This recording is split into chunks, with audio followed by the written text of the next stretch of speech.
Great, thank you so much. Yeah, my name is Cinnamon Bear. I'm a Karuk descendant from Klamath River, California, and I have lived and worked here with the Muckleshoot Tribe since about 2009. My background is in education, and my role with Manulife Forest Management is very unique. So my title is Education Forester, and like was said, for the office I work for, our main client is the Muckleshoot Indian Tribe. And so I'm just going to share a little bit today about how we're working with invasive species. And I should say, as you can see, our most problematic and common invasives that we're dealing with are the tansy, Himalayan blackberry, of course, and Scotch broom. So the Tomanamus forest is a tribally owned forest. It's Muckleshoot Federal Corporation is the name for it. It is owned by every Muckleshoot tribal member. And it is very unique because it is fee-based land. And so that means the tribe outright bought it. It has nothing to do with the BIA. And the BIA has no say over how they're managing that property. So it's a very unique situation that the tribe has 100,000. It's actually about 140,000 acres that the tribe owns. One piece is in mineral, and we have about 100,000 acres above Enumclaw, from Enumclaw to Greenwater. So Manulife Forest Management was chosen by the tribe to help manage the property. They're a very unique client, and so we do all the operations of a typical working forest, from logging to apiary projects. And the thing that's really unique about it is that unlike any other client or any other typical working forest, the goals are very unique. So right now, of course, our main goal is to make sure that the loan is getting paid, that the working forest is holding at a certain ratio, and we're making those payments until the land is paid off. And that will happen here in just a couple more years. The original purchase was made in 2013. And for this client, we have very unique initiatives. So the main goal is not to make money or profit. It's really just to pay the loan. And then the main goal is to have this ancestral land that's in the UNA of the tribe, to reestablish and rebuild connection and relationship with, to have a safe place for an outdoor classroom, for recreation, harvesting, and gathering. So our initiatives include a Muckleshoot Roads crew and a Muckleshoot Silviculture crew. And then we also employ a youth program for the summer. As well, we do a lot of field trips for the Muckleshoot Tribal School and surrounding schools, and then host special events. The goal really is to get people out on the landscape and bring that education back, and show the youth that there are many career paths. And then, of course, we're also really big on the cultural forest products. So the picture here in the background is the tribal school coming out to replant a unit, which we do every year. And you can see we're planting a lot of Western red cedar because that, while typically we would be planting a majority of Doug fir, cedar is culturally valuable to the tribe. So unlike other typical working forests, this really is a place of connection, where we get to really practice the value of we care for the land and the land cares for us. It is ancestral land. It has been a working forest, this property, for over 100 years. So you can tell it's been a working forest for 100 years, and there's a lot less cedar than there used to be. And there is no old growth, although we have some old growth remnants. So we're really, I guess, caring for this land in a very different way, focusing on our plant relatives and our connections there. Let's see. Of course, our main concern around invasives and control for those invasives is that we're protecting our native plants. Um, they are our plant, they're our first teachers, they're our relatives that have prepared the earth for us to be here. And they really hold the interconnection across the different species within our ecosystems. They hold our world together really and regulate systems. They hold knowledge since time immemorial. They hold story. Um, and that's why we want to get our youth out on the landscape to interact with those places and that knowledge that is held there. Um, and give them opportunities to practice being stewards. So I think I'm probably preaching to the choir, as they say, but we know our native plants are very important, even just their root systems for erosion and controlling flooding. Um, again, they're our first foods and our first medicines that our bodies are built on. So we are supposed to be out on the landscape through the different seasons, following the guidance of our plant teachers and what they're providing. I'm gonna go ahead and go forward here. I wanted to share a story of Camus. Its teaching is about reciprocity. And Camus, if you don't know already, it was the second most traded food here in the Pacific Northwest, second to salmon. It grows in prairies, and we know that we've lost about 95% of our prairies since European contact and settlement.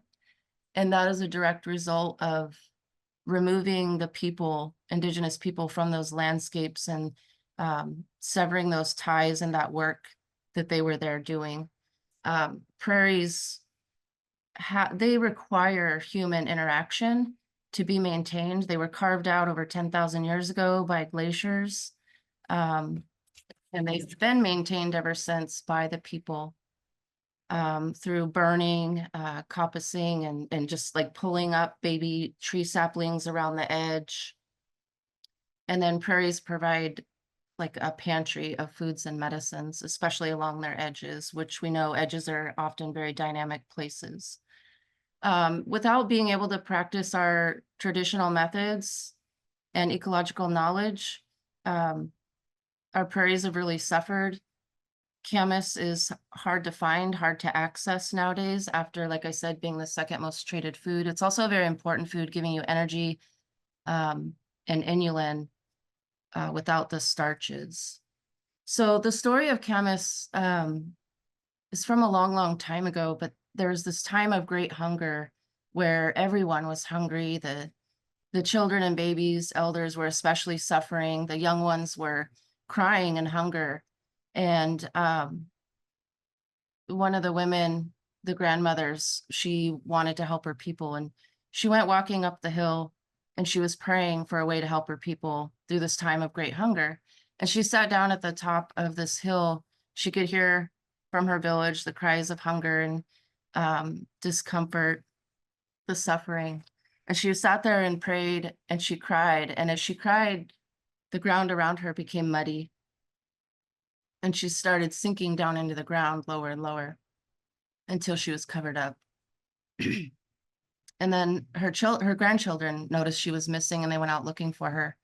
And they walked up the hill calling for grandmother. And one of the granddaughters was standing and she said, "Grandmother's right here. She's at my feet. I can feel her." And so they dug down and they found the camas bulb.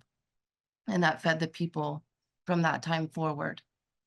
And that's just one story from this place that holds a lot of knowledge about how we care for each other and how the plants are a gift to be cared for, that they're truly an act of love. And so we're really, wanting to get people back out on the landscape, connected, not just tribal members, but our community partners, our whole surrounding community, so that they can remember these teachings. and know that along with rights come the responsibilities, and that we have a responsibility to care for these plants so that they don't go away. We would love to put more good fire on the land, but we are um, very restricted, especially in King County. Just a few more pictures of camas. So while prairies are hard to come by and take a long time to restore, we are doing some garden beds. And so our Muckleshoot civiculture crew, this is just one small example of some of the special initiatives they work on, like our building garden beds, or planting the camas bulbs, getting the youth involved at the school to help with that. And sabid is the word for camas here. So there are quite a few what you call invasive species that are really great teachers of how to be a newcomer or how to be a visitor in a place. So some invasive species such as plantain or dandelion or St. John's wort have just become more incorporated into the local ecosystem and without over competing, and just having a beneficial impact. So these are examples of some that support our local pollinators, provide a food and medicine, and that have been incorporated into our local apothecary. We do a lot of work to teach about out in surrounding communities. Once our youth have learned these things and spent time on the land, they in turn share out. And we especially want people to know about dandelion and plantain, which were brought from Europe as a food and medicine. And now we know, like, dandelion, its teachings have been forgotten, and it often gets eradicated or poisoned unnecessarily. So with this 100,000 acres, we really have this opportunity to re-steward places, to revitalize those connections. These are some photos of our youth gathering red clover in the blueberry field where we put some blueberries. You could see there's just a ton of invasive pasture grasses, and you know, slowly but surely, hopefully these places can be completely converted. Instead of having a bed for the camas, it can be growing out there in that prairie. If we are cutting a unit too and we have a cedar in there, we will bring cultural experts out to peel. And if their trees are getting all the way cut down, they can actually peel the whole entire tree and get a lot more product. Same with cedar root. So our property really is managed very uniquely. Again, it's not for profit. It's really about developing relationship and getting the community out on the landscape to improve their health. So our Muckleshoot Civiculture Crew and Summer Youth Program are the main deal for maintaining our invasive species. On this 100,000 acres, we do not do aerial spraying. So I have a couple hard facts and figures for you guys that I thought were interesting. Our civiculture crew mainly hand pulls invasives, and they use sometimes, you know, a chainsaw if they need to, but mostly hand tools. And then they'll backpack spray where they're doing that for the knotweed, tansy, and scotch broom. We spend about 5 weeks per year doing this work. So it's about 160 hours for each individual. And on this property of Tomanamus, where we have 100,000 acres, we are spraying approximately, well, less than 2 acres out of the whole 100,000 acres. They prioritize, so our brushers, anytime they're going down the road, they identify scotch broom or knotweed, and they do not cut it with a brusher because that really spreads it quick. So they'll call in the crew and they'll hand remove that. Versus we have another property, just a typical client, non-tribal, where we just, you know, typical working forest procedures. And that is a 40,000 acre piece of property. And we're spraying about 800 acres out of the 40,000. So you can see it's quite a difference, 800 out of 40,000 versus less than 2 out of 100,000. And our civiculture foresters are completely confident that moving forward is manageable, and it is working. We do have to bag the tansy when it's in bloom, when they're going out in the fall. And I wanted to say too that one of our main culprits for introducing invasives is people throwing their lawn clippings around in the forest, like at our gates. I think my time is just about up, but just a couple more things. I wanted to highlight these youth. They are 16 to 19 years old.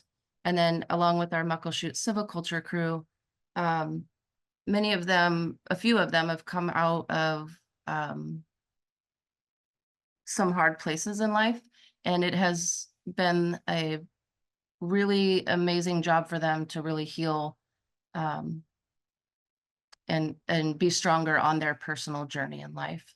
But they are not only working on the Tomanamus forest, we bring our summer youth crew out. This first picture, we're working with the U.S. Forest Service and some adjacent lands for creating some elk foraging habitat. So we spent about 2 days pulling bracken fern and then also a couple days covering burn piles. And the tribe also has 100 and some odd acres on Vashon Island, and we send the crew there. We pull a lot of English ivy and some holly as well, and then open up trails there.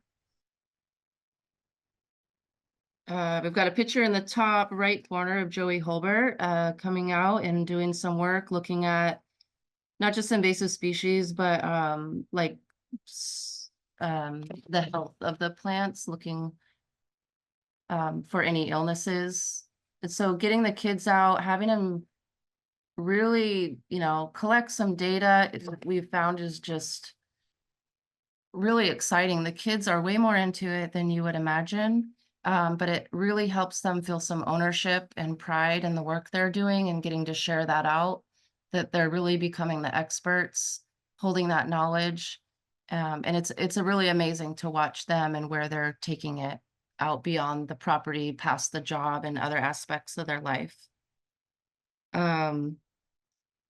You could see they're standing out in the blazing sun, pulling bracken fern for long hours. We've also gone up to the Port of Seattle and done some restoration work on the water there. So they spend a lot of time building trails, which really is helping connect us and build relationship to the land, provide opportunities for education. We really feel that we can only really be as healthy as the land, and we can only really take care of it if we know it. And so just being able to get out there and identify different plants, know how they're used, what their gifts are, is very powerful in that aspect. So yeah, we're bringing them out to other places of their usual and accustomed areas to build those connections. And I think that is what I have to share. So if anybody has questions or comments.